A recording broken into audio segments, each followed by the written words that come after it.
Halo semua, pada video kali ini kita akan update ya untuk pergerakan dari Bitcoin dan juga Ethereum secara daily update seperti apa, dan nanti akan coba saya berikan untuk secara weekly-nya seperti apa ya, meskipun belum close. Mungkin kita bisa sedikit melihat ada hal yang menarik yang bisa kita bahas di sana. Sebelum kita bahas kedua pair tersebut, saya ingin coba infokan kita ada free group Discord ya. Bagi Anda yang mau join, Anda bisa klik link di bio ya, ada di kolom komen. Di sana ada saya pin untuk linknya, khusus untuk 50 orang tercepat ya, saya berikan untuk free access. Nanti mungkin next kita akan berikan untuk link yang berbeda lagi seperti itu. Di sana saya akan lebih sering untuk update setiap market di sana, dan mungkin ada altcoins beberapa yang akan saya berikan untuk update-nya ya, meskipun sehari mungkin akan saya berikan update-nya sekali kalau menarik ya. Tapi untuk Bitcoin dan Ethereum biasanya saya akan update setiap kali saya melihat chart biasanya. 1 hari 2 kali biasanya saya update, pagi dan juga malam. Jadi Anda bisa join dan Anda bisa request koin yang Anda watchlist dan menarik, Anda bisa tag ke saya, nanti akan coba saya bahas ya. Kalau menarik akan coba saya bahas di video di YouTube, kurang lebih seperti itu. Jadi jangan lupa untuk kliknya, di linknya ada di komen ya. Kurang lebih seperti itu. Jadi langsung aja kita akan kembali to topik ya. Kita akan coba lihat untuk Bitcoin secara weekly time frame dulu. Yang pertama, menurut saya ini hal yang menarik itu kita lihat untuk Bitcoin ini ya, dia untuk high-nya ini open sama dengan high di minggu lalu ya. Jadi menurut saya ini minggu ini ada potensi untuk Bitcoin itu hanya rejection ya, atau menjemput untuk high-nya yang di atas saja sebelum dia dibawa turun lagi ke bawah. Dan kalau closing-nya seperti ini, maka ini merupakan sign of reversal dan hal yang kurang begitu baik sebenarnya untuk Bitcoin. Tapi berita bagusnya apa? Bitcoin itu punya 2 range area yang baru, dan ini berpotensi untuk menjadi pijakan selanjutnya ketika dia naik. Jadi ini berpotensi untuk membentuk sideways ya untuk sementara waktu dengan range area 69.000 dan di 59.000 kurang lebih. Jadi ada ya 59 lah, kita boleh bulatkan. Bentar, saya akan ganti. Jadi ada 10.000 poin yang bisa diberikan oleh Bitcoin ini sekitar 14% ke bawah, dan itu merupakan hal yang wajar ya. Karena kalau kita lihat beberapa minggu sebelumnya, ini Bitcoin juga sideways juga. Sama seperti di minggu ini, kita lihat dia sideways berapa lama sih? Kita coba ukur ya. Dia sideways sekitar 8 minggu, which is itu 2 bulan ya kurang lebih sideways-nya. Jadi Anda perlu bersabar kalau dia sideways. Itu berarti dia sedang berkonsolidasi ya sebelum dia benar-benar breakout ke all time high di weekly time frame-nya.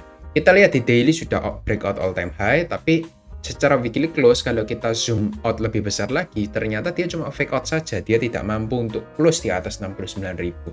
Karena 69.000 itu merupakan target all time high ya. Jadi all time high itu pasti susah untuk ditembus. Pasti akan ada beberapa kali percobaan, 1 kali atau 2 kali untuk percobaan ketika bisa menembus all time high-nya. Tapi berita bagusnya ketika dia sudah menembus all time high dengan range area ya, atau membentuk base seperti di gambar kotak kuning ini ya, penembusannya itu biasanya solid dan juga cepat. Jadi kita bisa lihat ya, setelah dia berkonsolidasi membentuk base ini dengan waktu yang lama, kita lihat proses penguatannya 60% ke atas gitu. Dia membentuk base ini atau berkonsolidasi ini untuk seperti mengisi bensin dulu ya, untuk dia mengumpulkan order untuk bisa naik ke harga yang lebih tinggi lagi. Itu sih yang saya lihat sementara. Bukan berarti ya kita koreksi 15% ke bawah itu berarti trennya sudah selesai, bukan berarti seperti itu. Anda bisa lihat secara tren keseluruhan ya di sini. Dia sudah 2 kali berkonsolidasi ya. Di sini juga sama, berkonsolidasi juga, tapi ini untuk waktu yang lebih panjang ya. Dan di sini berkonsolidasinya mini konsolidasi menurut saya, tapi sama-sama konsolidasi ya. Tapi kita lihat untuk persamaan 2 posisi sebelumnya ketika dia berkonsolidasi, biasanya itu memakan waktu yang cukup lama. Di sini 27 minggu ya. Di sini ada 8 minggu. Jadi semakin lama semakin pendek untuk waktu durasinya. Anggap saja kita ambil setengahnya lagi dah. Berarti kan cuma 4 minggu, which is itu 1 bulan, dan itu kayaknya cocok ya dia konsolidasi sebelum periode halving menurut saya. Jadi halving itu memang belum menembus all time high. Ketika halving baru nanti kita lihat mungkin Bitcoin akan meneruskan harganya ke harga yang lebih tinggi, menembus all time high-nya di weekly time frame seperti itu. Kurang lebih itu yang saya lihat ya. Satu hal yang ingin saya coba tunjukkan ya, bahwa Bitcoin itu tidak boleh tembus dari area 59.000 ya. Kalau dia tembus 59.000, next area yang akan dituju itu di low selanjutnya ya, kurang lebih ada di 50.000 kurang lebih. Jadi itu syaratnya Bitcoin untuk bisa melanjutkan harganya, dia mungkin akan berkonsolidasi di 59.000 dan 69.000. Kalau dia jebol itu kurang baik untuk saingnya ya. Tapi secara weekly sih menurut saya kalau 50.000 sih masih bisa kita golongkan untuk koreksi yang sehat sih kurang lebih. Karena proses kenaikan ini saya bisa simpulkan ini hanya terjadi dalam satu wave saja. Dan kalau dia mungkin nanti koreksi ke 50.000 kurang lebih di sini, ya ini merupakan wave keduanya sebelum dia bisa lanjut untuk wave ketiganya, untuk wave selanjutnya kurang lebih seperti itu.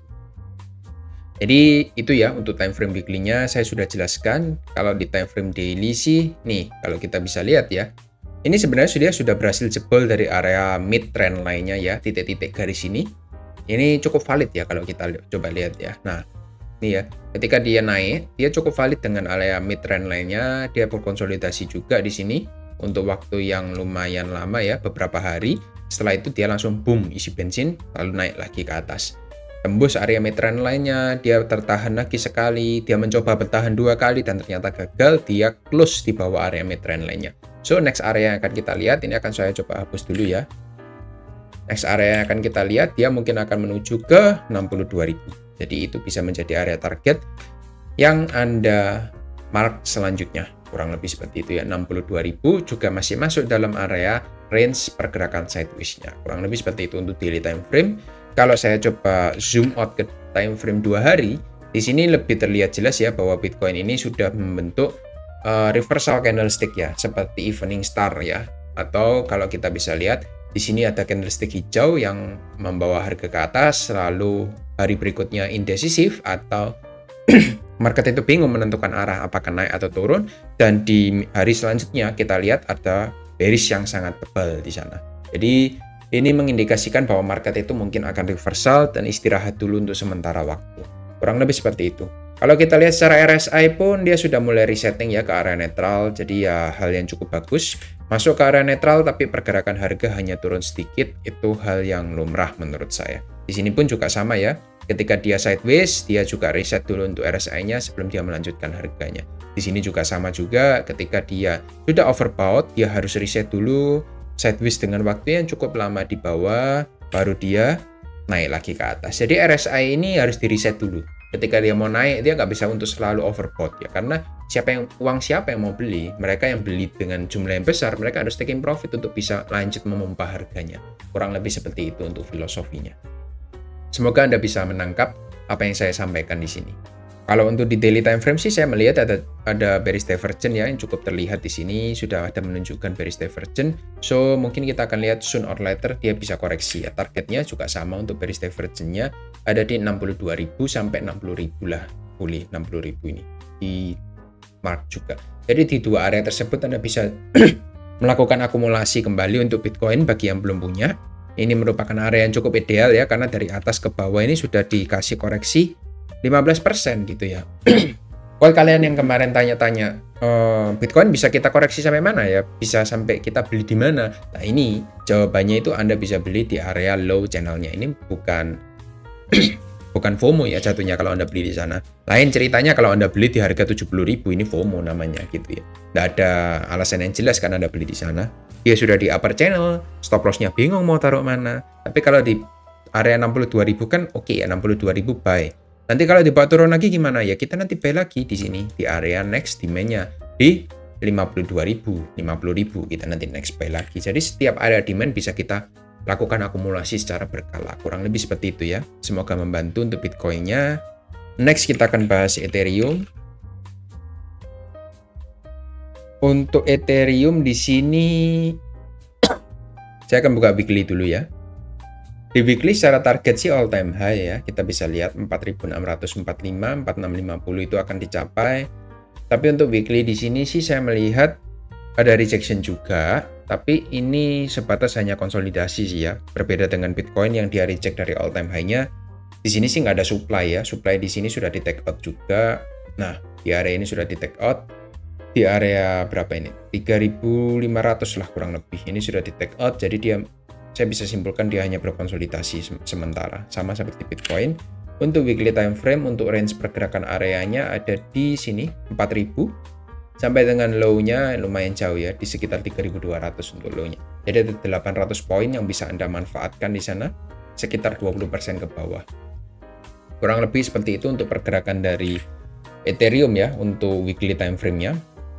Secara RSI pun sudah overbought dan dia sedang proses untuk reset dulu juga, sama seperti Bitcoin. Untuk proses risetnya kita lihat di sini ya, mirip-mirip. Dia membentuk range, dia sideways dulu untuk RSI-nya bisa cooling down, baru dia pompa lagi ke atas. Sekarang pun juga sama. 800 poin ini bisa dijadikan untuk area untuk akumulasi maupun reset dulu dari RSI-nya. Kurang lebih seperti itu. Kalau kita buka di daily time frame sih, untuk RSI-nya sih sudah cukup oke ya, dia masuk di area netral. Dan juga ini masuk dari area cicilan pertama saya ya, ada di 3500.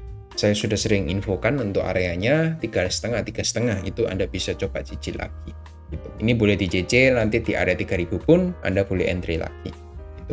Entry secara bertahap ya di area support kuatnya, kurang lebih seperti itu.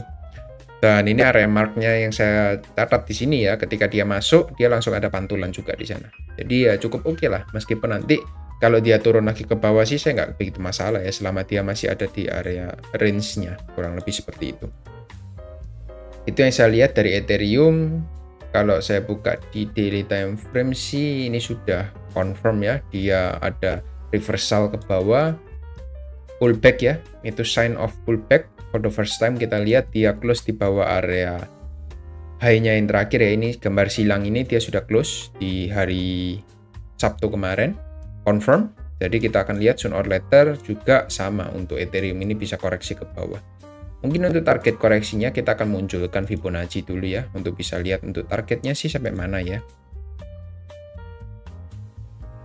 Nah seperti ini, target di 38% itu exactly ada di 3200. Jadi Anda bisa mark juga untuk area tersebut sebagai area support kuatnya. Kalau 50% ini bonus ya, di 2980 ini kalau bisa saya bilang sih ya Anda boleh juga pasang jaring di sana. Di area 2980, area Fibo 50, dan saya lebih suka di area sini sebenarnya. Ini merupakan area resisten become support ya. Tapi agak susah sih kalau dia dibawa turun di sini. Harus ada news yang cukup buruk gitu untuk bisa membawa Ethereum itu sampai di area 2500-2600, kurang lebih seperti itu. Tapi kalau Anda mulai cicil di 3,5 sih menurut saya juga oke ya. Ini merupakan area yang cukup murah. Kalau kita lihat dari atas ke bawah sih Anda sudah diberi diskon 15% ke bawah gitu. Anda bisa sesuaikan sendiri dengan style Anda mau cicil seperti apa. Saya hanya memberikan idenya di sini. Kurang lebih seperti itu ya. Lalu di time frame 4 jam sih kita lihat dia sudah mencapai area oversold. Oversold ya, bukan overbought. Jadi sudah jenuh jual. Mungkin akan ada reversal sedikit ya. Baru dia akan menentukan harganya. Dia akan reversal atau dia malah bablas ke bawah. Mungkin ada dua skenario seperti ini yang bisa Anda catat. Jadi untuk sekarang sih di hari Minggu Senin sih saya lebih banyak wait and see ya, nggak banyak trade juga, terutama di altcoin. Kemarin saya ada coba masuk di loop ring ya, saya lupa di mana, kayaknya di sini ya saya coba entry. Nah karena Bitcoinnya nggak begitu perform ya, jadi ya sama aja, di 14 turun ke bawah. Di sini sebenarnya sudah cukup bagus ya. Ini sudah ada tanda reversal, dia retest area support, membentuk engulfing, ada morning star ya di area support dan juga di area VWAP juga. Tapi ternyata bablas juga ke bawah gitu. Selama Bitcoin Ethereum tidak merestui, ya altcoin akan susah untuk berprogres seperti itu. Jadi kurang lebih sementara untuk target saya sih untuk wait and see dulu untuk sementara. Mungkin untuk lihat-lihat dulu dan juga memantau market dulu, tidak bereaksi apapun gitu. Kecuali Anda trading di spot market, Anda bisa mulai cicil ya menurut saya. Itu hal yang cukup wise ya, daripada nanti ketika harga naik baru nanti Anda tanya. Biasanya orang kan gitu ya, harga turun takut lebih dalam lagi turunnya, tapi harga naik kepingin beli gitu ya. Itu kurang wise menurut saya ya. Daripada seperti itu, mending Anda untuk spare uang Anda untuk cicil bertahap ke bawah, kurang lebih seperti itu. Jadi Anda bisa tenang, di bawah turun Anda bisa tambah lagi, di bawah naik Anda sudah punya posisi, kurang lebih seperti itu ya. Semoga membantu untuk video pada kali ini. Satu lagi yang ingin saya tambahkan, untuk Fear and Greed Index sih masih ada di harga di area 82 ya, masih ada di greed ya. Jadi kalau di shake lagi ke bawah mungkin dia bisa turun ke area netral, baru nanti mungkin institusi mau untuk menampung harga lagi untuk di Bitcoin-nya ya. Karena kalau ini berada di area 82 kan masih greed ya menurut saya. Jadi masih ada possibility untuk dibawa turun lagi, jadi orang-orang itu akan takut dan skeptis terhadap Bitcoin, kurang lebih seperti itu. Kalau kita lihat secara tren ya, dari tahun kemarin sih ini pelan-pelan dia akan terus naik ya untuk Fear and Greed-nya ya. Dia cuma pullback sedikit, naik lagi, sekarang proses pullback-nya, kita nggak tahu pullback-nya itu sampai ke area netral, atau mungkin sampai di area 60 ke 70 mungkin ya untuk Fear and Greed Index-nya ya, karena di sini membentuk high low juga ya. Kalau kita lihat secara chart sih harusnya bisa dianalisa juga, mungkin area 60-70 ini menjadi area target berikutnya untuk Fear and Greed Index ya. Baru dia akan naik lagi ke area Extreme Greed, kurang lebih seperti itu. Semoga video ini bisa membantu kalian semua ya. Jangan lupa kalau kalian mau join ke grup Discord kita, saya masih buka free untuk sekarang karena masih baru juga untuk Discord-nya dibuat. Anda bisa join dan tanya-tanya di sana, nanti mungkin kita akan adakan live. Saya akan informasikan kapan waktunya ya di grup di Discord nanti. Oke, itu aja. Thank you yang sudah nonton sampai habis. See you on next video.